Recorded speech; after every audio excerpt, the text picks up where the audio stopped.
జాతీయ చలనచిత్ర పురస్కారాలు 2025 సంవత్సరానికి గాను 71వ జాతీయ చలనచిత్ర పురస్కారాలు ప్రకటించబడ్డాయి. ఈ పురస్కారాలు 2023లో విడుదలైన చిత్రాలకు గాను అందించబడ్డాయి.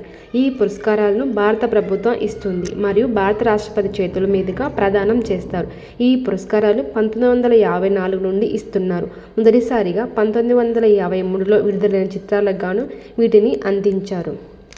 ఉత్తమ చిత్రం 12th ఫెయిల్, ఉత్తమ దర్శకుడు సుదీప్ సేన్, ఉత్తమ నటుడు షారుఖ్ ఖాన్, ఉత్తమ నటి రాణి ముఖర్జీ.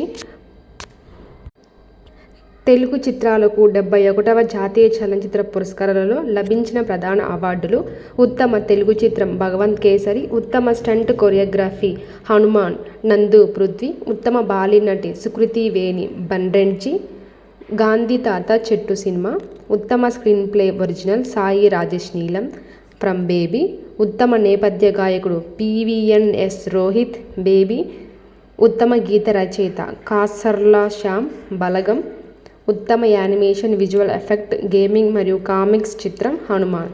Thank you. జై హింద్.